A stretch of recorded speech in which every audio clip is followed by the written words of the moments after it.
Hello and welcome to the War Report. Now, unfortunately, I am flying solo tonight. GSP could not join us. He um, has some stuff going on in his personal life. I won't get too much into it. I'd rather not. But the show must go on, and we have quite the week. So let's just get right into it because just crazy week all around. So one thing I want to discuss first is Julian Assange, the IMF, and the U.S. recognized president of Venezuela, Juan Guaido. Now, all those things, they end up interconnecting. You'll see why. It's actually a bit of an interesting story. So, last week, the Ecuadorians, as I'm sure you've all heard, ended asylum for Julian Assange and handed him over to UK authorities, who had him arrested for skipping bail. Now, it's expected that Assange will serve 12 months in the UK before being extradited to the US to face further charges. And it was reported by Scotland Yard that the arrest of Assange was at the behest of the United States. Now, coincidentally, the Ecuadorians received a $4.2 billion loan from the IMF after the extradition of Assange to the British. Now, we can make it that what we will. I'm sure there's, nothing going on there. I'm sure, that loan was just coincidental. The U.S., the IMF, they were just thinking about, oh, Ecuador needs a loan. Oh, and we're just so happen to approve it on this day. Now, of course, in all seriousness, you're a fool if you don't think these two events are related. Now, we have no official evidence, of course, but I imagine as time goes on, the documents will get leaked, which may be the biggest irony of this all because, of course, Julian Assange, WikiLeaks.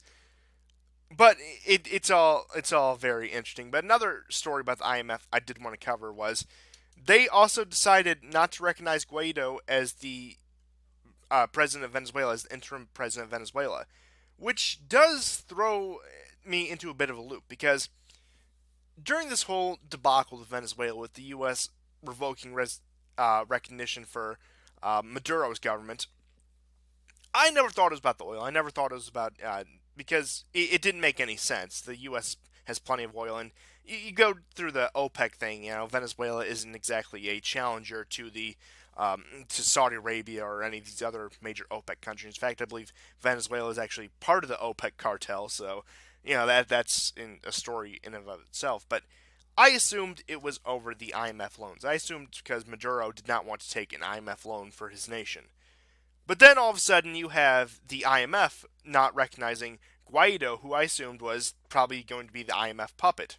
Now, I do have a bit of theory on this. I don't want to get, too far off into tinfoil hat land, but I think the IMF, even them, have recognized that regime change in Venezuela is a no-go. It's not going to happen. It's failed. The U.S. pushed it. It's not sticking. Frankly, nobody cares. I mean, not even someone like Bolsonaro cares that the U.S. is trying to attempt regime change in Venezuela. Yeah, Bolsonaro recognized Guaido, but he's not willing to put any commitment to troops or diplomatically or economically to push regime change in Venezuela. Pretty much only people like Mike Pompeo and John Bolton are the ones on board with regime change in Venezuela. So it's not a popular idea. It isn't sticking. So I'm assuming the IMF realizes that, oh, look, it's not going to work. This Guaido guy, he's going nowhere. The Venezuelan regime, Maduro, will collapse eventually. And we just wait until whatever stooge gets in power there, and then we get the loan out of them then. That's my theory, at least. I don't want to go on too much about that because we have more interesting news throughout this week. So, of course, last week was the Israeli election, which Netanyahu and the Likud party did win. Netanyahu is going to be prime minister for another 4 years, barring any unforeseen circumstances, any scandal, any health problem, any assassination attempt, or him just stepping down because of age or whatever. So it's looking like, yeah, Netanyahu's going to be in power for the next 4 years. And as I predicted, he celebrated by bombing Syria. Now, I'll get into that later. That's actually the next topic we have. I'm going to get into a bit of a Syrian update in a few minutes. But, of course, it was Tuesday, early Wednesday morning in Israel, by the time Likud and Netanyahu won re-election. And on Friday, so about a gap of, I would say between 48 to 72 hours, you had Israeli strikes on Syria. I predicted this. I said if Netanyahu lost, there would be a massive parting shot.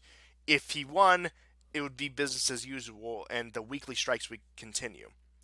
Now, on top of Israeli news, of course, U.S. National Security Advisor John Bolton paid yet another visit to Israel. Now, this was, of course, after his visit back in January to soothe over Israeli fears about, what we thought was going to be the U.S. withdrawal from Syria. Unfortunately, that didn't pan out. But Bolton met with his Israeli counterpart, Israeli National Security Advisor Meir Ben Shabbat. Now, the two met to discuss issues such as Syria, Iran, and growing Chinese influence in Israel. Now, it was the typical meeting. Of course, Bolton went there to kiss the ring, and went there to please the right people, and said, "Oh, Israel's so wonderful; they're our greatest ally.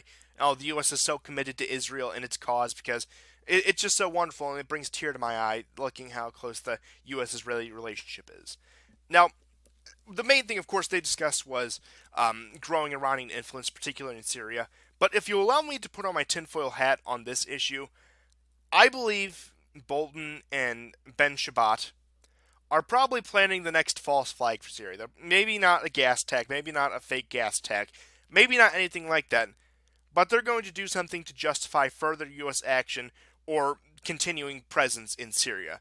Assad's going to do something. He's going to commit some atrocity. U.S. missiles will fly. Most of them will probably be intercepted. It may be targeted, intimidating Turkey, as we speculated in previous weeks. But at the end of the day, what we're going to have is the U.S. just going to stay in Syria for perpetuity. There'll be bombings. There'll be strikes every once in a while. But Bolton and Ben Shabbat are probably planning something. And you know what? If we want to get into further tinfoil hat territory, look, the U.S. just declared the IRGC a terrorist organization, so we may be planning something against Iran. I mean, keep in mind, it's John Bolton we have here. His arch rival is the Iranian government. His entire goal is to bring down the mullahs in the current Iranian regime. That's his life goal. I mean, frankly, do you remember last year when he said by 2019 Iran will have a new government, pretty much saying 2018 was going to be the year of revolution in which the Islamic Republic fell and freedom and democracy came to the Iranian people? That was John Bolton's line all throughout it. He was giving a conference to some Iranian resistance group. I actually don't think it was MEC back in December of 2018, and he was going on that spiel about how it's so great that the Iranian people will finally have freedom and liberty and democracy. But I mean, this is the guy who's advocated for striking Iranian nuclear facilities, so we can't put anything past this guy. Now, do I think Donald Trump will go to war with Iran? At this point, surely because of circumstance, because of the geopolitical climate, I would say no. But maybe a few years down the road, maybe like at the end of his presidency, he may spark a war with Iran. You don't know what these people are going to, talk him into. Or maybe the next president will. Who knows? We could get a Democrat in 2020. We could get a hawkish Democrat. I don't know. Hillary Clinton may come out of the woodwork and, become president and live up to her 2008 promise that saying, "Oh, if Iran gets out of hand, we will attack the Iranians." You got to look that up. The woman's been an insane warmonger for her entire political career. It's something else, honestly. Or it could be the next Republican president they have. I don't know. They might get like an establishment person in there, like a Pompeo or a Pence or somebody else, maybe a former Trump acolyte, if you will. So we have to look at that. And I don't think a war with Iran is imminent, but I think they're setting up for it for the next few years, especially for a post-Trump U.S. I think that's what they're trying to do. Granted, as I said, a war with Iran would pretty much be one of the two things that could bring about social chaos in the U.S. Okay, so not to get on too much of a tangent here, but number one would be a major recession. That would pretty much throw civility out the window. We would see political violence. People would be like, "Oh, the economy is trash. We have nothing left to lose. Let's start throwing punches for our political ideology."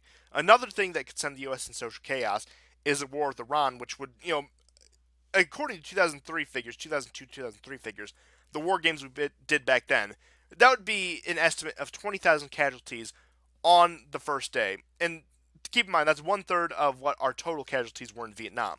And especially if we implemented a draft during that war, if DC was stupid enough to try to implement a draft for a war with Iran, there would be outrage. I mean, frankly, I don't even want to picture it because it would be absolutely insane. But yeah, just keep in mind, the U.S. neocons are plotting with Israel to do something as usual. So expect some major action in Syria over the coming weeks. I know I've been saying that for the past, month and a half, but again, it's something I keep your eye on. And speaking of Syria, we'll get into that next. Let me pull up my graphics. Sorry, I didn't have many graphics this week. I'm a bit stretched on time myself, so I did get some. So here's, of course, your Syria map, your key, and of course the map, and of course all the actions. Now, action near Idlib has actually calmed down. There hasn't been as many Russian strikes. There hasn't been any like massing of Syrian troops. There hasn't been any Syrian strikes on the um, terrorist groups within Idlib, such as HTS or even any of the Turkish groups. In fact, Russia has actually been ceding control of the area to Turkey, so there's that. Make of that what you will. I suppose it's led to some form of de escalation, so we can take solace in that. But in terms of the Israeli strikes that I mentioned earlier, on Saturday, Israeli jets struck Syria's Maisaf area in the Homs province, which is again more towards the northwest of Syria. And these strikes happened close to where Russia actually delivered the S 300 air defense systems. And for once, Israeli strikes actually dealt some damage to Syrian targets. Because, according to Syrian state media, not Israeli media, buildings were destroyed and 3 people were injured.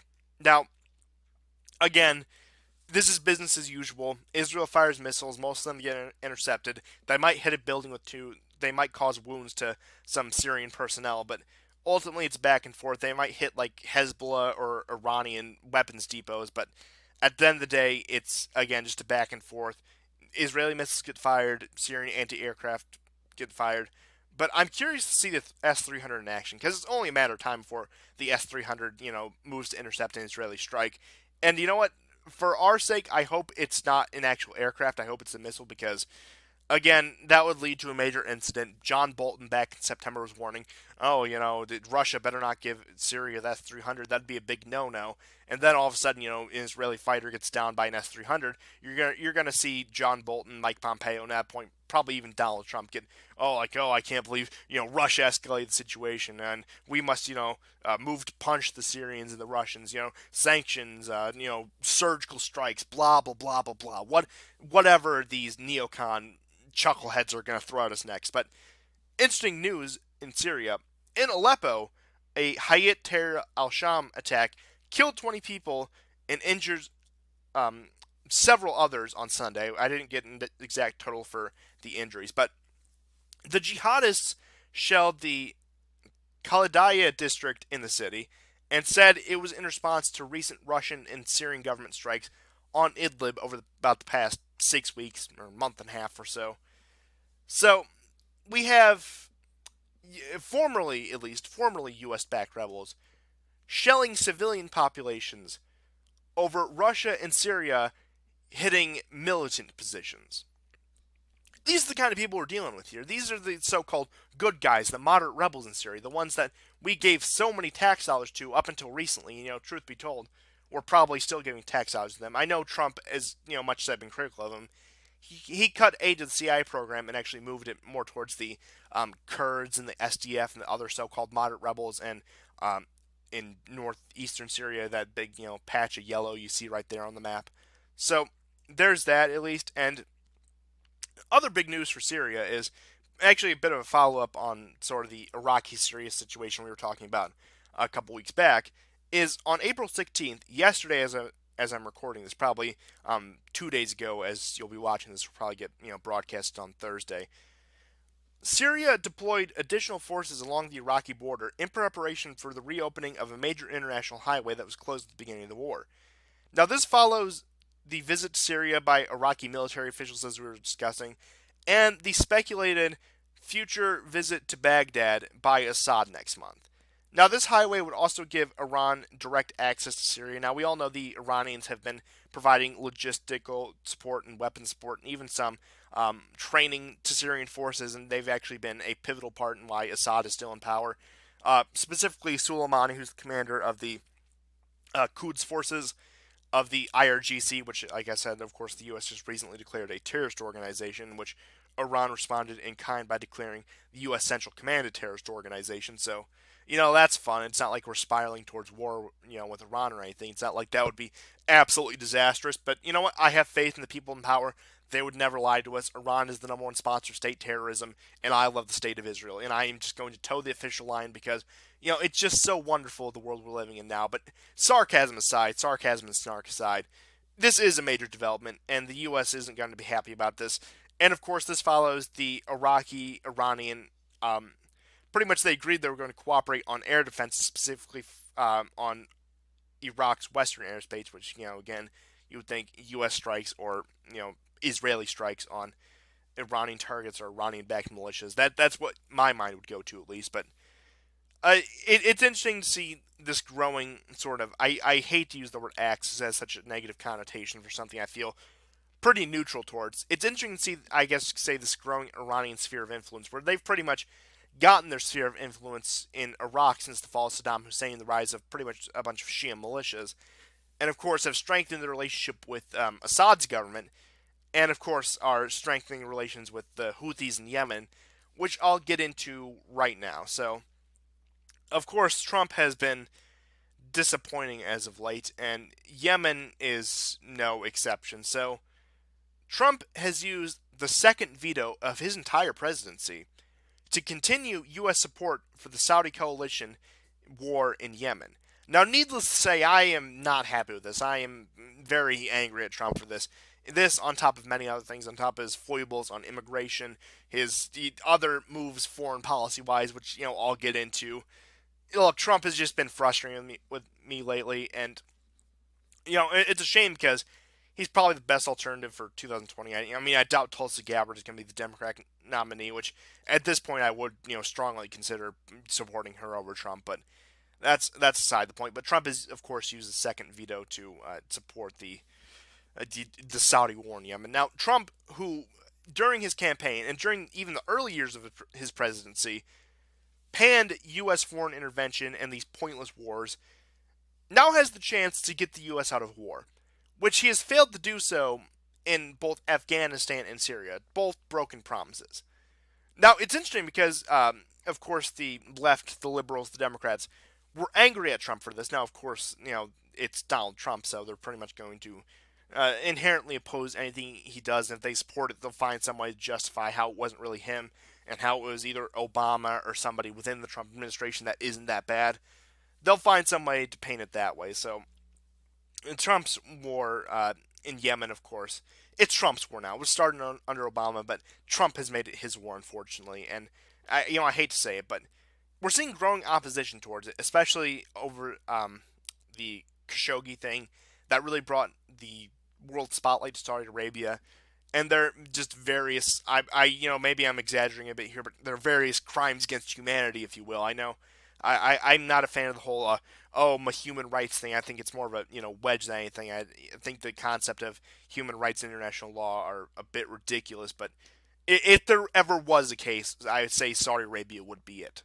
So you have that. You have people both on Trump's core base getting mad because why are we in some foreign war? Why are we in some intervention? And of course, Yemen, it's bloody, and they try to blame it on Iran, saying, "Oh, this is Iran's, humanitarian crisis in Yemen. Look at what they've done." Oh no, the Iranians supporting those, Houthi terrorists, and you look at it. You have these Houthi terrorists. They have some homemade bottle rockets. They have some AK-47s. They have some, small arms. And Saudi Arabia and the United Arab Emirates and all these other countries that we're backing cannot beat them. They cannot win against a bunch of, frankly, guerrilla fighters, and it's pathetic. I mean, you have Houthi missiles hitting Saudi airports, yet Saudi Arabia can't wipe out these people who barely have shoes, who barely have food and water because they've been blockaded.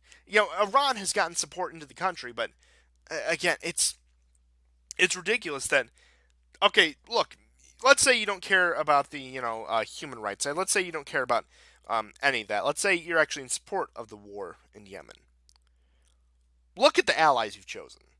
The allies you've chosen are so incompetent that, again, they can't beat a bunch of simple guerrillas.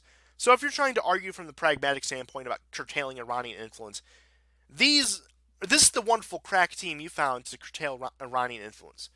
They can't even beat a bunch of guerrilla fighters in a desert. That's what we're dealing with here. Those are our so-called, very competent allies. Saudi Arabia, very important in the fight against terrorism, the neocons will tell you. But Speaking of the neocons, of course, them and the other various warmongers of Washington, D.C. saw this as a great victory over the Iranian menace. Now, as far as I'm concerned, Yemen is irrelevant to U.S. interests. Iran is only a threat to the U.S. insofar as the Strait of Hormuz is concerned. The U.S. controls the strait. We have the entire Fifth Fleet there. We have, carrier strike groups there. We have it well under control. The French have a naval presence there. Look, nothing's going to happen in the Strait of Hormuz. And Iran would be suicidal to attempt anything, whether they wanted to take it over or blockade it, because there would be a coalition against them larger than the coalition that we built against Saddam Hussein. Because you look at the Strait of Hormuz, I think something like 60% of the world's oil moves through the Strait of Hormuz. I mean, you have at that point China getting oil, East Asian countries getting oil, to the point where even the Russians, who produce their own oil, probably aren't going to be too happy if the Iranians tried to do anything in the Strait of Hormuz. To the point where Russia and China would probably say, look, Iran's getting out of hand. We tried to stand by them, but look, do what you want, U.S. We don't care. Put a new regime in power. We'll probably influence them to our interests anyway, but it would come to that point where the worst thing Iran could do is, number one, attack U.S. troops, or number two, try to close the Strait of Hormuz or seize control of it. That's the worst thing the Iranians could do. So they're not going to do it. They can have Yemen, they can have control of the Gulf of Aden, but they're not going to go for Hormuz. I can guarantee you that. I would be willing to put money on that. Now, I hope I don't have to eat those words because I have a bad habit of jinxing myself, but that's aside the point, of course. So, moving on to Turkey. Now, we've discussed previously over the couple weeks Turkey's spat with the U.S. and their purchase of the S-400 air defense systems from Russia. But now Turkey is, doing yet another pivot. That's, very characteristic of Turkey. Is pretty much I've said since the beginning of this program. Turkey likes to go back and forth. Plays the U.S., plays the Russians. Sometimes goes to China, goes to the European Union. Hobnobs, Merkel and Macron. Goes to Brussels, goes to Washington, goes to Moscow. Hasn't been to Beijing yet. Interesting enough, but expect that in the near future. I would say that. So, Turkey has said they aim to reach a $75 billion trade value with the U.S. over the next year, according to Turkish Trade Minister Ruchar Pekan. Now, of course, this follows the recent S-400 debacle, and a Turkish delegation was at the White House in Washington, D.C. on Monday, and they described trade talks as, quote, fruitful. Now, these trade talks included a proposal for a tariff-free high-tech cooperation zone in Turkey, so I guess Silicon Valley is moving to Ankara. Now, I'm not sure whether that honestly be an improvement or not. I mean, frankly, I think they'd let I think they'd let you get away with, crap posting, shit posting, if you will. Whichever you prefer to call it. I've heard both. It's a bit interesting, how the internet terminologies get thrown around. But that's aside the point. But pretty much, I would imagine if you don't criticize Erdogan, the Turks pretty much let you say whatever you want. So maybe we should move Google and Apple to these to Ankara at this point. But of course, that's a bit of a tangent. So the U.S. did, however, pull back on preferential trade policies towards both Turkey and India. And this did, interestingly enough, come after Trump and Erdogan agreed to enhance trade ties in February. So, again, I go over this with Turkey all the time. They pivot back and forth, back and forth. Right now, they're leaning towards the Russians. They're, getting all buddy-buddy with Putin. Erdogan's visiting Moscow. But then all of a sudden, Erdogan, he wants to increase trade with the, U.S. He wants to increase trade with the European Union. And he's going to keep on pivoting. But it's going to get to a crucial point where he angers, because, see, the biggest problem with Erdogan, his biggest flaw, see, he can punch above his weight and everything. He has the ability to throw around a lot of diplomatic influence just because of where Turkey is geographically. But it's going to come to a point where he's pretty much just going to enrage everyone in power. He's going to enrage the Russians. He's going to enrage the European Union. He's going to enrage the U.S. more than he already has. And, at this point, he'll probably, anger the Chinese. And, he's going to be done. Now, hopefully, for him at least, he can play it out until, he's out of office and, leave his successor to deal with it. Hopefully, for him at least, that would be the ideal for Erdogan. So, it's a bit interesting, but moving on to Ukraine. So, we discussed the Ukrainian elections pretty in depth after the first round on March 31st, the week following that. But of course, they're moving on to the second round. And Volodymyr Zelensky, has a healthy lead over Petro Poroshenko, the incumbent president. Now, Zelensky, as we have discussed in this program previously, is a very malleable figure and can be bent either way. He could be cozy with the EU, he could be cozy with the US. He might actually even turn towards the Russians. Putin might, run circles around him and turn him, into another Russian-aligned leader. At this point, anything is possible. But quite interestingly enough, this week he traveled to both Berlin and Paris and met, of course, with Merkel and Macron. Now, keep in mind, Angela Merkel was not happy with the election results in the first round back in March. She, in fact, called Poroshenko to congratulate him for moving on to the second round, but had no words for Zelensky.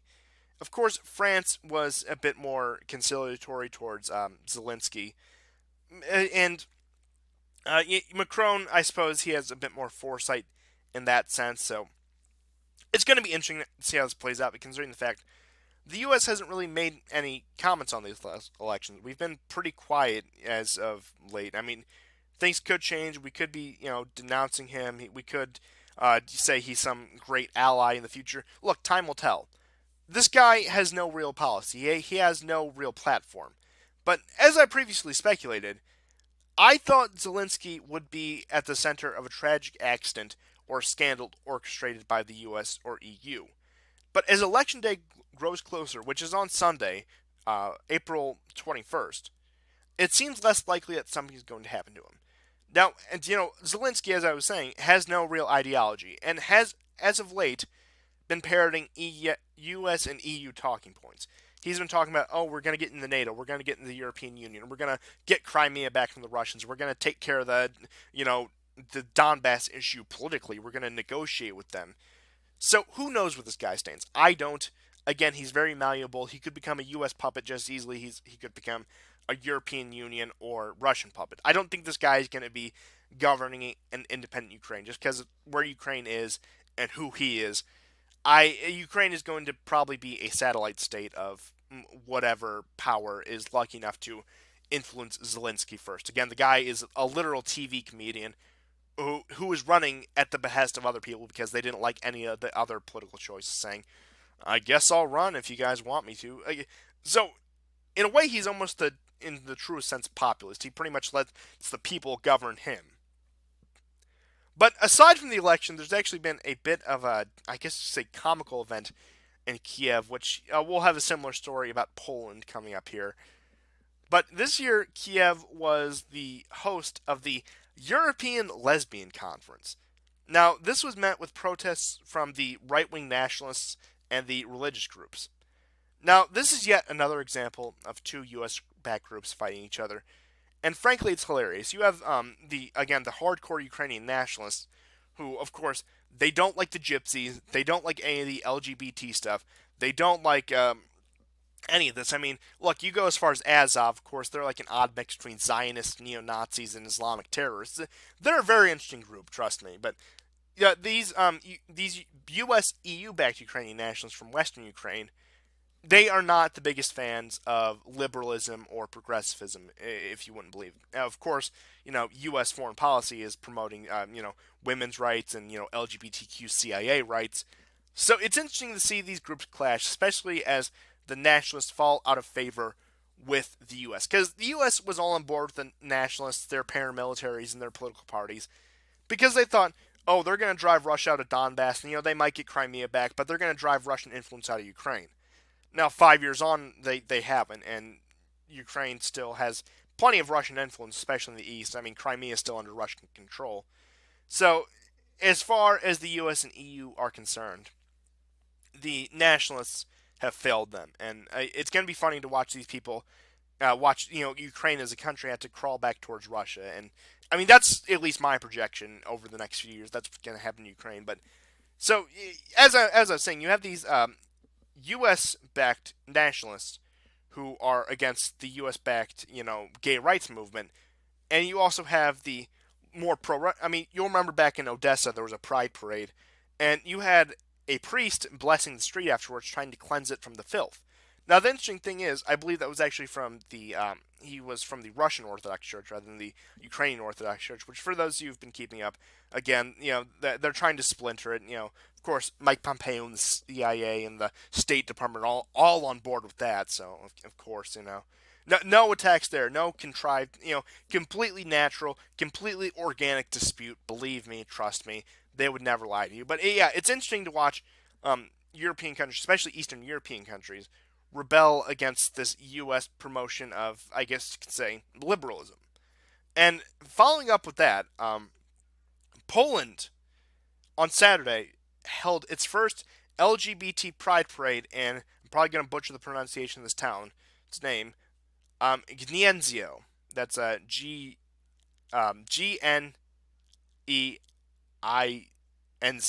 for those of you curious. But the response from the Polish people was outrage. There were a total of 17 counter protests against the gay pride parade. Now, while I was researching this, I intended for this to be a short story. I actually looked up the footage from the protest and footage from the pride parade, and I noticed something a bit interesting. I posted this on Twitter for those of you interested. The Pride Parade members, one of them held a banner that said Stonewall.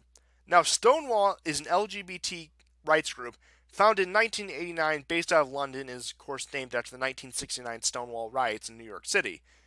Now, according to this, according to their website, their financial backers for 2017 included groups such as the UK Department of Education, the UK Foreign Office, Goldman Sachs, the Scottish Regional Government, and the Welsh Regional Government, and many others.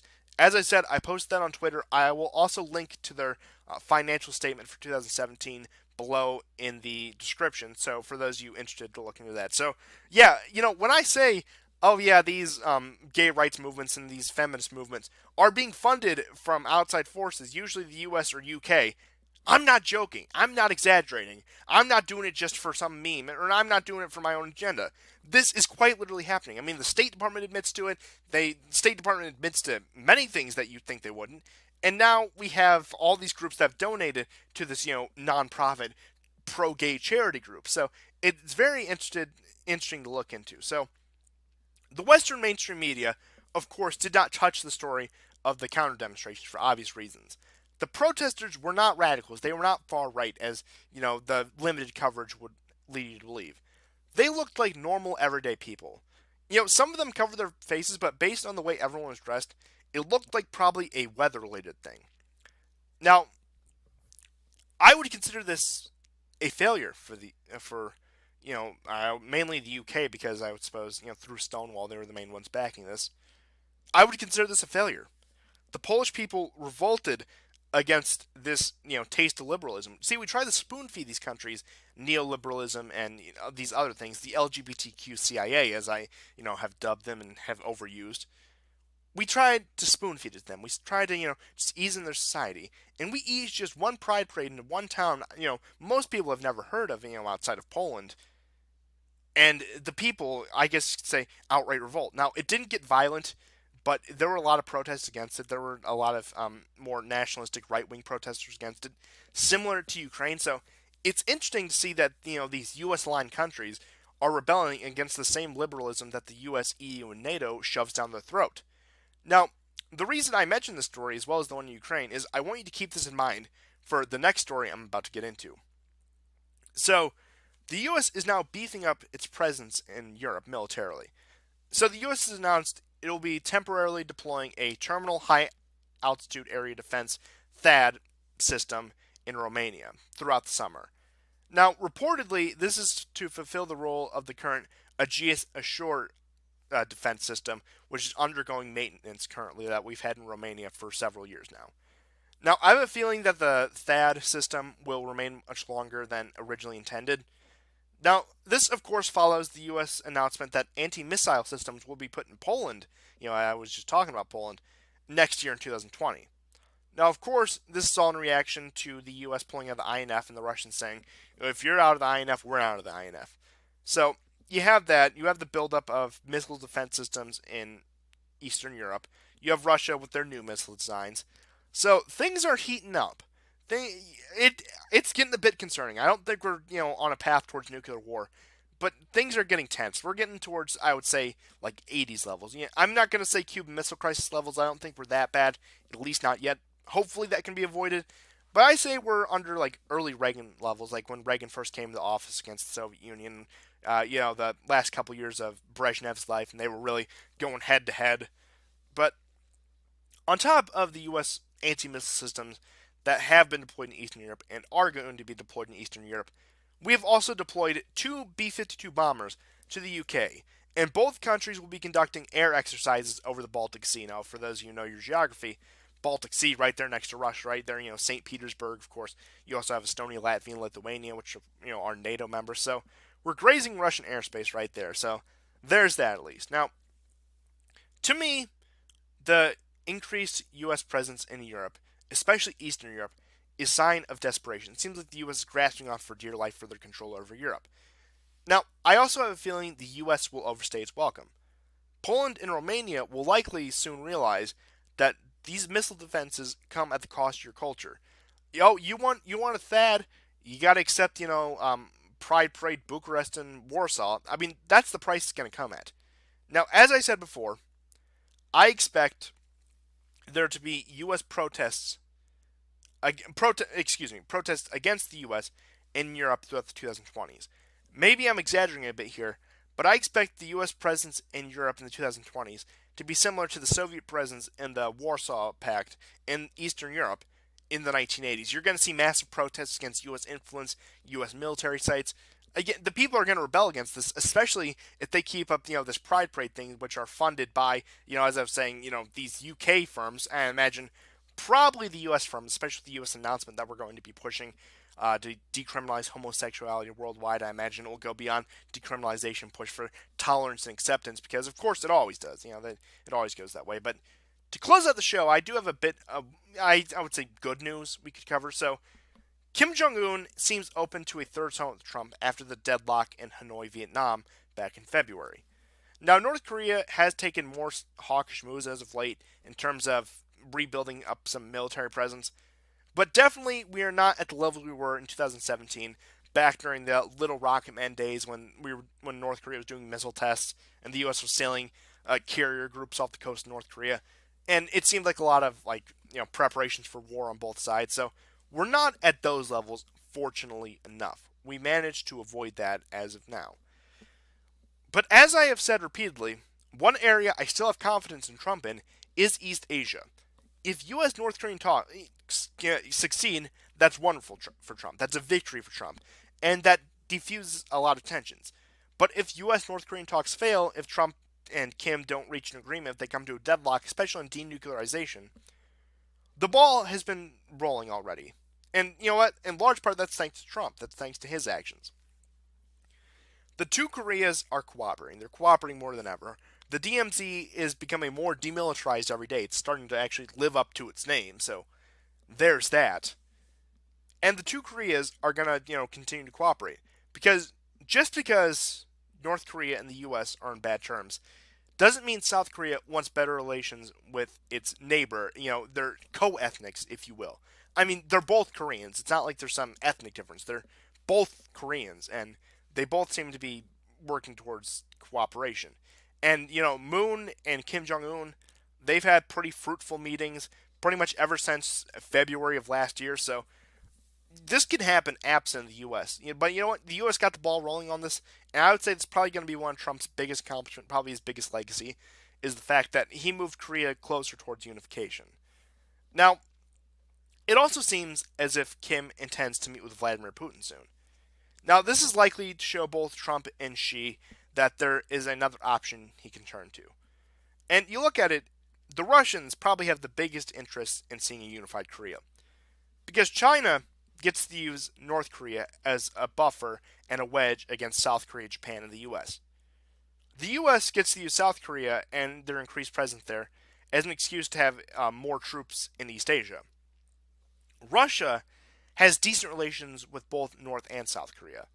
And the Russians would love nothing more than for an open border, if you will, between the two Koreas, where the Russians can build a pipeline through it. Have that Trans-Korean pipeline or whatever they would call it. The Russians would love that. It's actually in the Russians' interests to see a unified Korea, at least for my analysis. And also, Washington D.C., their officials said, they were actually talking to the Russians about this. They said they aren't concerned about the Russians derailing the quote unquote peace process started between the U.S. and North Korea.